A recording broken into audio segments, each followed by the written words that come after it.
Brought to you by 1AAuto.com, your source for quality replacement parts and the best service on the internet.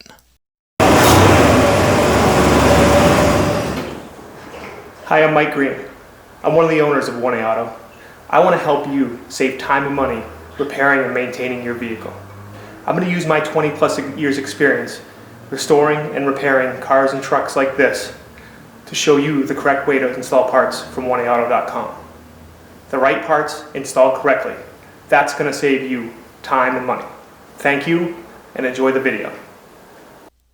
Okay, this is kind of part two. We're going to install the ball joint on this S10 4x4, same as any S10, S15, Blazer, Jimmy.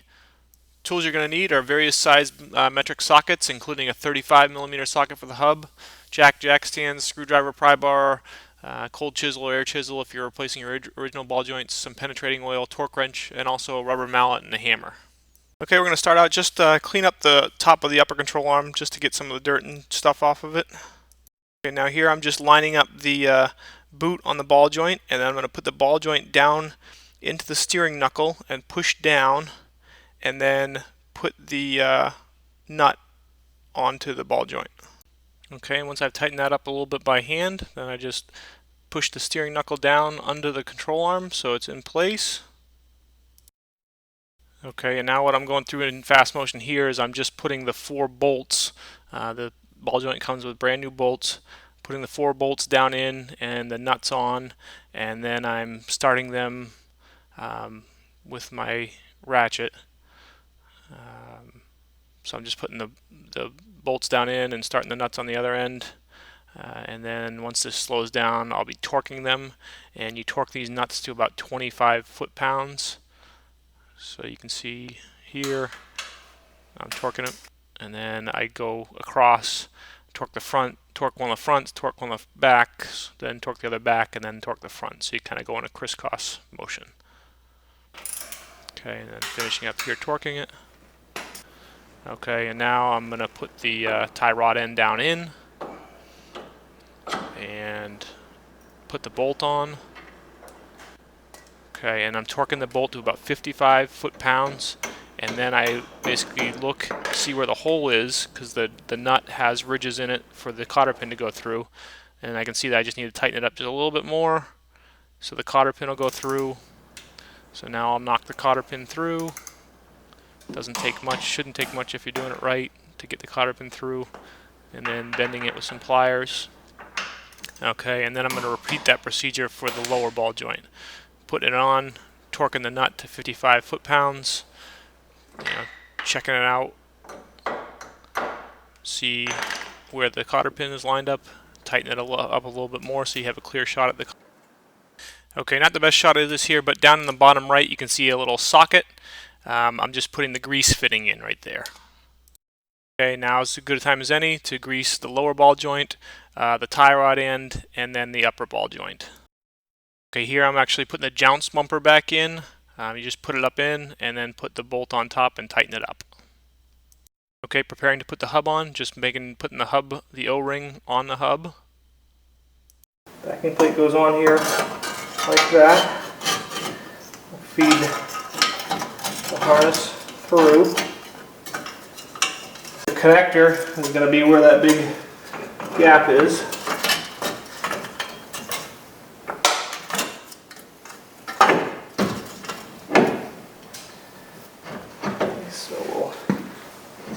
Get this up in here,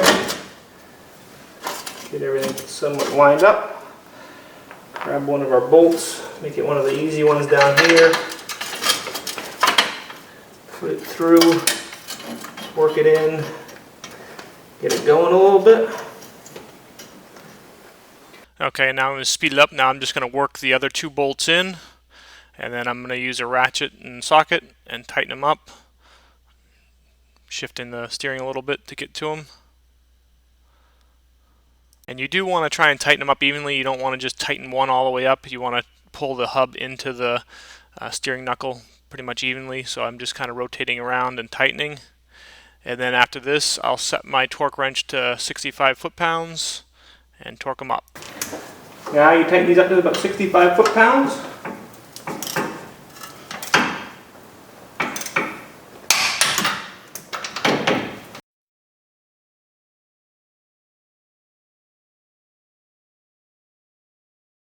Okay, so now we're going to put the harness back in. Okay, so remember here you got a little 10mm bolt there on that first clip, and then you got a 13mm bolt and nut on that second clip, and you have to clip it in together with the brake line. The hub harness goes in behind the brake line, so the bolt goes through the hub harness first, then the brake line harness. And then it's opposite on the frame connector. The brake line goes onto the frame, and then the hub harness goes on top of it. Okay, so tighten up that bolt, tighten up the frame, and then tighten up the frame, and then you can take the clip, put it onto the frame, connect them together, and then once they're connected, pull your flap back down, and you're all set. Okay, here I'm putting the rotor back on, and I apologize for the poor camera work here. I didn't realize I wasn't shooting it very well. I'm putting a lug nut, just one on, just to kind of keep the rotor in place. Makes it easier to get the caliper on. Okay, now I'm grabbing the caliper. I'm also not touching the disc or the brake pad surfaces. You want to try and keep them clean, keeps your brakes working better. If you do hit them, just use a little linseed oil or brake parts cleaner. Then I used a rubber mallet to kind of persuade the caliper on there. Put the bolts in for the caliper. They should be torqued to 50 to 60 foot-pounds. The top I didn't get a torque wrench on, so I used my well-calibrated arm and hand, as you'll see. And then after that, torque up the bottom one correctly.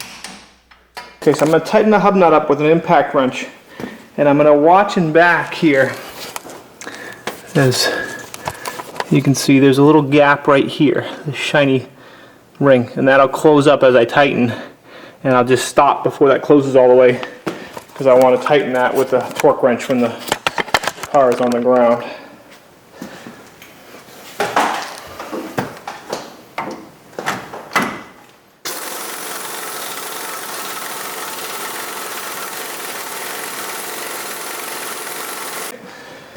So I redid my lower ball joint. Those 4 bolts are done, and the bottom one is torqued with a cotter pin. Okay, and I had this apart. That's torqued with a cotter pin. Okay, I replaced my hub, and those 3 bolts have been torqued. Okay, I put my brake back on. Those bolts have been torqued. I've reinstalled my line here. Okay, that's all tight. So now I can put my wheel back on. And I'm going to torque the hub nut to 90 foot-pounds.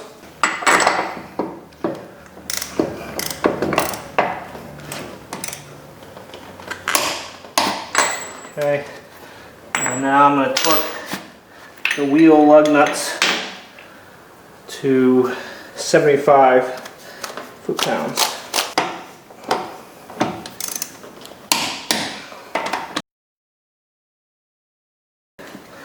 Put my cap back on,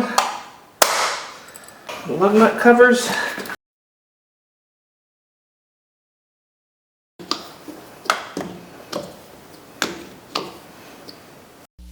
We hope this helps you out.